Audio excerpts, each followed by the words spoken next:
We talked to boaters while hundreds of people flocked to Lake Erie shore for a Trump boat parade. President Trump standing firm against accusations claiming he made disparaging remarks about U.S. service members. And over 45,000 acres of land have now been scorched by wildfires in California. In high definition from your news leader, this is Jet 24 Action News at 11. Good evening, I'm Brian Wilk. Hundreds of President Trump supporters and their boats on Lake Erie this afternoon. Chelsea Swift has the story. Jet 24 Action News is your local election headquarters. Hundreds of boats gathering down at Presque Isle, making their way towards Dobbins Landing. One out-of-town visitor saying he was impressed with what he saw from one of the beaches on Presque Isle. 75 more boats have showed up, and I think about 95% of them have Trump flags on them, and so it's pretty cool. Great show of support for our president. There really is a silent majority out here. One Erie Trump supporter saying it's great to see such a large turnout and an eye-catching display of boats. It just shows a lot of love for America and America's values and our love for our president and our support. And Erie County Councilman Brian Shank making an appearance at Dobbins Landing with other Trump supporters to welcome the parade of boats. We put a thing on Facebook and said, hey, we got a boat parade coming in. We want to come out here and show our support for the folks out on the water. So we got together a couple of flags, a couple of friends. It's a beautiful day. What is freedom all about? Some protesters arrived at Dobbins Landing, engaging in a back and forth with Trump supporters. Shank says everyone has a right to their own opinion. That's what makes America great. We're allowed to have a difference of opinion. Chelsea Swift, Jet 24 Action News. President Trump continues to deny accusations in an article in The Atlantic magazine accusing the president of making disparaging remarks about U.S. service members during his 2018 trip to France. ABC's Alex Perche has the story.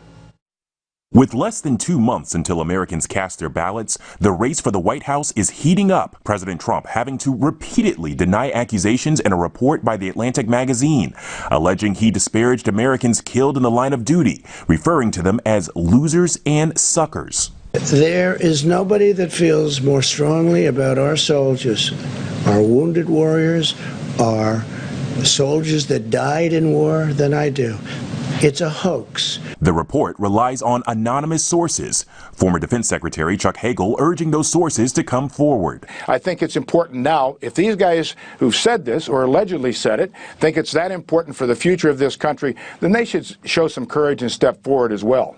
ABC News has not confirmed the allegations in the article. Former Vice President Joe Biden was quick to criticize the president for these alleged remarks. If the article is true, and it appears to be based on the things he said, it is absolutely damnable.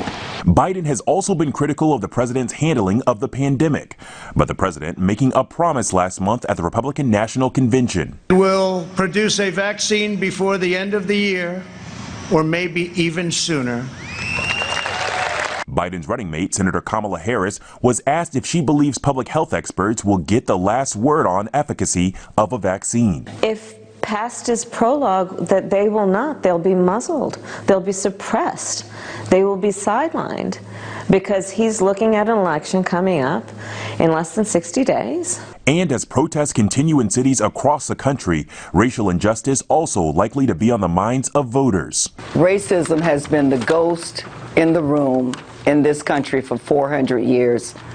And we see it not just in one system, we see it in all systems. And what we desperately need is a commander-in-chief who clearly understands that. President Trump calling on federal agencies to stop conducting racial sensitivity training, saying it is divisive anti-American propaganda.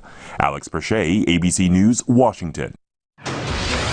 For all your election coverage anytime, go to our website, yourerie.com.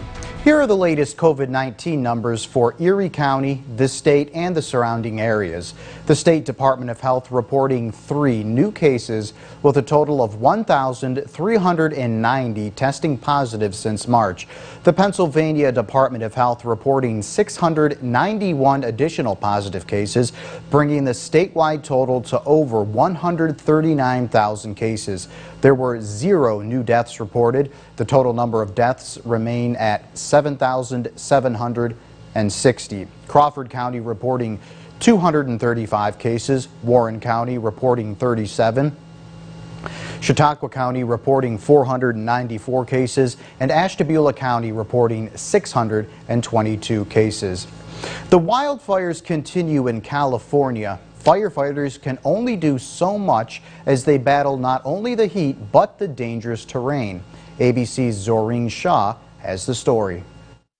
The Creek Fire in Central California has already burned more than 45,000 acres, conditions being complicated by a record-setting heat wave in the state.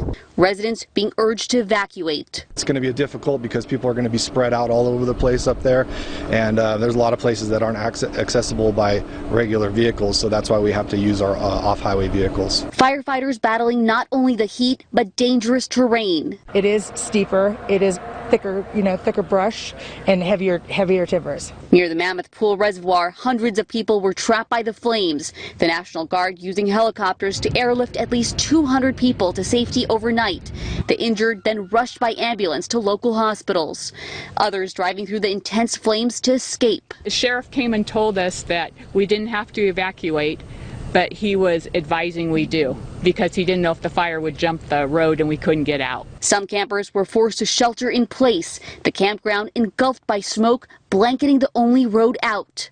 Officials reportedly telling people to jump into the lake if necessary. 1 minute you're just sitting at camp, and then the next you're driving through flames, trying to save everything, and get to the lake just so that we can get away from the fire. Further south, the El Dorado fire near San Bernardino has burned more than 2,000 acres. CAL FIRE issuing an evacuation order for residents in the area. Zoreen Shah, ABC News, Fresno. A tree falling onto a truck at Presque Isle this afternoon. The tree collapsed, crushing the bed of one of Erie residents' his truck. He says though his truck was destroyed, he's glad no one was injured. Now, a few years ago, he was struck by a tree, and he says he's lucky to be alive. I'm a logger, and I got hit by a tree 3 years ago, and it broke both my legs and my back and my shoulder and gave me a helicopter ride up to Hammett to intensive care for 5 days. So no one got hurt. They can be replaced. And though this Erie resident's truck was badly damaged, he says it didn't take away from his day at the beach, attending the Trump rally. One person was arrested for suspicion of DUI last night after wrecking their vehicle in Waterford. According to Pennsylvania State Police Erie, the accident happened just before 10 p.m. on Route 97 near Flats Road. When police arrived on scene, they found 2 cars involved. The driver of one car was arrested on suspicion of DUI. No injuries were reported. And coming up next on Jet 24 Action News at 11, as the country deals with the COVID-19 pandemic, one artist is working to bring attention to another epidemic the U.S. is dealing with, gun violence. She is doing this through art. That's after Craig's forecast. Hey, Craig. Brian will bring you up to date with a Labor Day forecast and take a look ahead to some summery warmth coming up. From your news leader, you're watching Brian Wilt, meteorologist Craig Flint, and Mike Fenner with sports. This